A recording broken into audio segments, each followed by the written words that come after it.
Unique math solution চ্যানেলে সবাইকে স্বাগত। আজকের ভিডিওতে আমরা ক্লাস 9-এর লেখচিত্রে দ্বিতীয় চ্যাপ্টার শুরু করব। চ্যাপ্টারের অঙ্কগুলো শুরু করার আগে দুটো জিনিস আমরা একটু ভালো করে বুঝে নেব। আমরা যে চ্যাপ্টারটা শুরু করতে যাচ্ছি, লেখচিত্রটা করতে যাচ্ছি, অ্যাকচুয়ালি লেখচিত্রটা হবে একটা রৈখিক সমীকরণের বা দুই চল বিশিষ্ট একঘাত বা রৈখিক সমীকরণের। মানে এই যে সমীকরণটা আমরা দেখতে পাচ্ছি, এই সমীকরণটা অ্যাকচুয়ালি দুই চল আছে, মানে এই এক্স এবং ওয়াই এটা হলো দুটো চল এবং প্রত্যেকের ঘাত এক বলে এটাকে বলা হচ্ছে একঘাত সমীকরণ, মানে দুই চল বিশিষ্ট একঘাত রৈখিক সমীকরণ।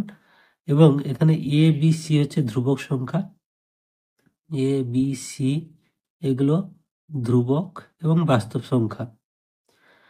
তো এই যে সমীকরণটা এটা হচ্ছে অ্যাকচুয়ালি এটার বীজগণিতিক রূপ। এটাকে যখন আমরা লেখচিত্র আকারে প্রকাশ করি সেটা হচ্ছে তার জ্যামিতিক রূপ, যেটা আমাদের করতে হবে।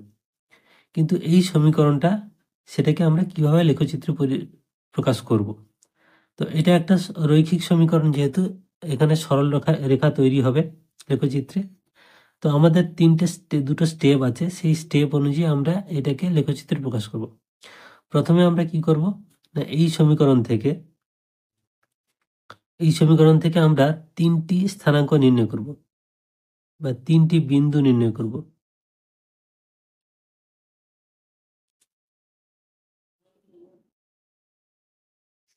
সেগুলো একটা উদাহরণ নিয়ে অঙ্ক যখন করব তখন কিভাবে নির্ণয় হবে খুব সহজে বুঝিয়ে দেব। তাহলে আমরা কি করব, প্রথমে এই তিনটি এরকম একটা যে কোনো সমীকরণ দেওয়া থাকবে সেটা থেকে তিনটি স্থানাঙ্ক প্রথমে নির্ণয় করে নেব। নির্ণয় করে নেওয়ার পরে সেইগুলোকে আমরা লেখচিত্রে প্রকাশ করব। কারণ আগের ভিডিওতে তোমরা দেখেছো 1 নম্বর চ্যাপ্টারে কিভাবে বিন্দুগুলো স্থাপন করতে হয়, সেইভাবে আমরা লেখচিত্রে বিন্দুগুলো স্থাপন করব।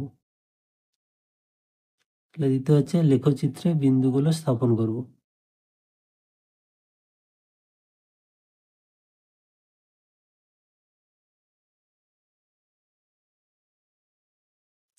এবার বিন্দুগুলো স্থাপন করার পরে দুটো বিন্দু নিলে হতো, কিন্তু তিনটে নিয়ে নেওয়ার ফলে আমাদের লেখচিত্রটা নির্ভুল হবে।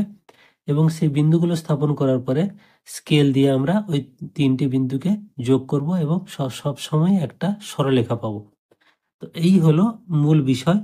এবার আমরা যখন চ্যাপ্টারের অঙ্কগুলো করব তখন তোমরা ভালো করে বুঝতে পারবে এবং জিনিসটা আরো ক্লিয়ার হবে। এবার আমরা সরাসরি চ্যাপ্টারে যাচ্ছি 3.2-তে।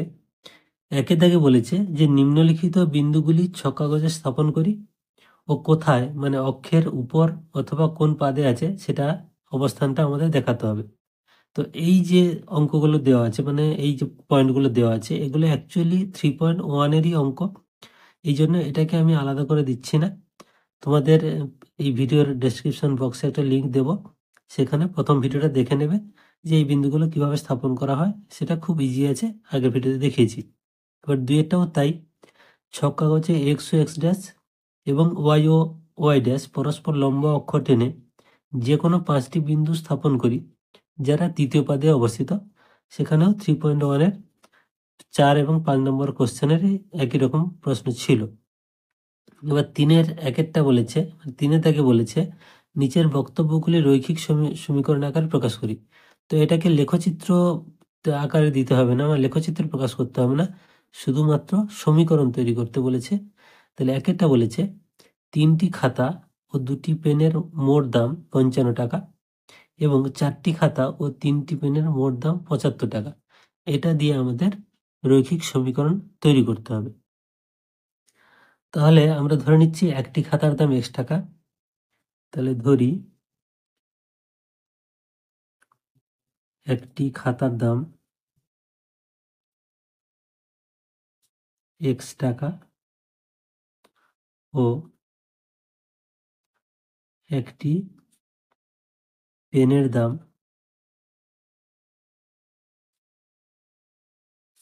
y টাকা। তাহলে একটি খাতার দাম যেহেতু x টাকা, এখানে বলেছে 3টি খাতা, তাহলে 3টি খাতার দাম 3x টাকা আর 2টি পেন মানে 2y টাকা। এই দুটোর মোট দাম বলেছে 55 টাকা। তাহলে 3x + 2y = 55। এটা হলো একটা সমীকরণ। আবার বলেছে 4টি খাতা মানে 4x প্লাস 3টি পেন তাহলে 3y, এই দুটোর একত্রে দাম বলেছে কত না 75 টাকা। তাহলে এই হলো দুটো সমীকরণ। তাহলে আমরা দুটো রৈখিক সমীকরণ পেলাম। তাহলে এটাই এই পর্যন্তই রাখতে হবে, কারণ আমাদের এগুলোকে লেখচিত্রে প্রকাশ করতে বলেনি। এবার দুইয়েরটা বলেছে দুটি সংখ্যার যোগফল 80। তাহলে দুটো সংখ্যা আমরা যদি একটা সংখ্যা এক্স আর একটা ওয়াই ধরি, তাহলে এক্স প্লাস ওয়াই সমান 80, এটা একটা সমীকরণ। এবং ওই সংখ্যা দুটির বিয়োগফলের 3 গুণ, মানে সংখ্যা দুটি একটা থেকে আর একটা বিয়োগ করে, যদি বড়টা এক্স ধরি তাহলে ছোটটা ওয়াই, এক্স মাইনাস ওয়াই বিয়োগফল তার 3 গুণ বড় সংখ্যাটির চেয়ে 20 বেশি। তাহলে এখানে আর একটা সমীকরণ হচ্ছে। তাহলে এখানে আমরা লিখছি যে ধরি বড় সংখ্যাটি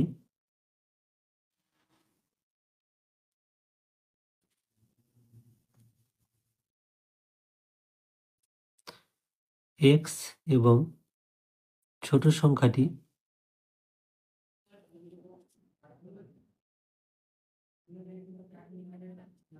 ওয়াই। তাহলে এবার প্রথম শর্ত অনুযায়ী বলেছে সংখ্যা দুটোর যোগফল, মানে অতএব X plus Y is equal to 80, এটা হলো একটা সমীকরণ।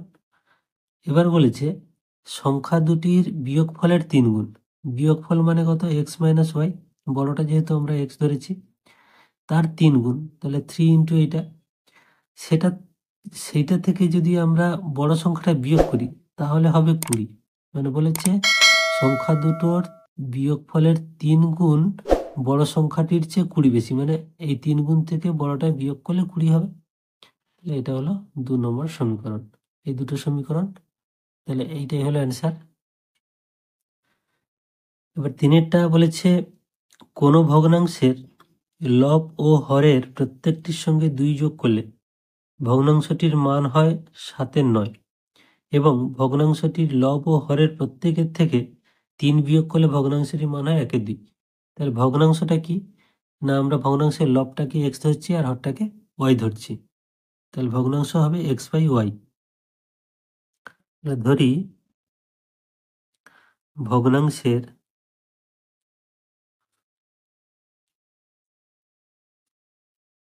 লব এক্স ও হর ওয়াই, অতএব ভগ্নাংশটি হলো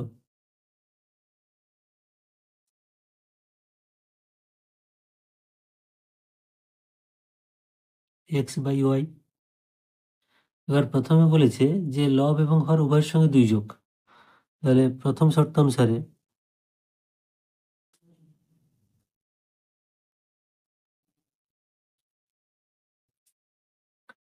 এক্স বাই ওয়াই লবের সঙ্গেও 2 যোগ আর হরের সঙ্গেও 2 যোগ, তাহলে এই 2 যোগ করলে যে ভগ্নাংশটা দাঁড়াবে সেটা হচ্ছে 7/9। তাহলে এইটা হলো 1 নম্বর সমীকরণ। আবার দ্বিতীয় শর্ত অনুসারে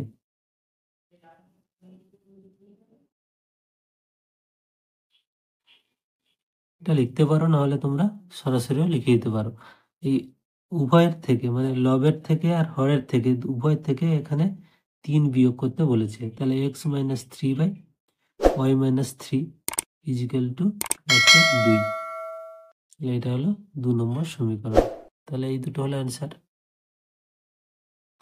তো এবার 4-এ বলেছে 2 অঙ্ক বিশিষ্ট কোন সংখ্যার দশকের অঙ্কটি এককের অঙ্কের দ্বিগুণ। অঙ্কদ্বয়কে উল্টে লিখলে যে সংখ্যাটি পাওয়া যায় তা মূল সংখ্যাটি অপেক্ষা 27 কম। তাহলে আমরা প্রথমে দশকের ধরে নেব। ধরি দশকের অঙ্কটি সমান এক্স আর এককের অঙ্কটি সমান ওয়াই। তাহলে অতএব সংখ্যাটি কি হবে, সংখ্যাটি অ্যাকচুয়ালি হবে এক্স ওয়াই। তাহলে এক্স ওয়াই মানে অ্যাকচুয়ালি এটা হবে 10x প্লাস ওয়াই। এটা নিশ্চয়ই বুঝতে পারছো, কারণ একটা উদাহরণে দেখাই। ধরো যদি বলা হয় 56, এই সংখ্যাটা, এটা হলো দশক এককের অঙ্ক, এটা হচ্ছে দশকের অঙ্ক। তাহলে এই সংখ্যাটা মানে লেখা হবে 10 ইন্টু 50 প্লাস 6, মানে এইটার সাথে দশকের সাথে 10 গুণ প্লাস এককের তবে যোগ হয়, তাহলে 10×5 = 50 + 6 = 56। তার মানে কি হলো, একক দশক, দশকের যেটা আমরা ধরেছি সেইটা, তাহলে দশকের সাথে 10 গুণ প্লাস এককের যোগ করলেই মূল সংখ্যাটা হয়, এটা হচ্ছে সাধারণ নিয়ম। এবার আমরা অঙ্ক দুটি উল্টে লিখছি, তাহলে অঙ্ক দুটি উল্টে লিখলে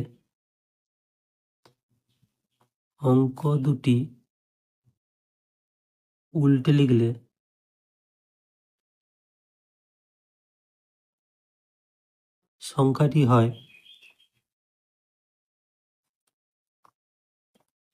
তাহলে এক্স ওয়াই জায়গায় কি হবে, ওয়াই এক্স হবে। তার মানে এটাকে আমরা যদি এই আকারে লিখি তাহলে 10y + x, অ্যাকচুয়ালি এটাই হলো, উল্টে লেখার ফলে সংখ্যাটা তৈরি হলো। তাহলে আমার মূল সংখ্যা ছিল এইটা এবং এখন তৈরি হলো এইটা। এর বলেছে এই সংখ্যার থেকে এটা 21 কম, তার মানে এটার চেয়ে এটা বিয়োগ করলে, এটার থেকে এটা বিয়োগ করলে 21 হবে। তাহলে অতএব 10x + y - 10y + x sorry 21 নয় 27 হবে। তাহলে এইটা হলো 2 নম্বর সমীকরণ, সরি একটাই সমীকরণ হলো এইটা। আর প্রথম শর্ত বলা ছিল যে দশকের অঙ্কটি এককের অঙ্কের দ্বিগুণ, তাহলে প্রথম শর্ত অনুসারে বা লিখছি প্রথম শর্তানুসারে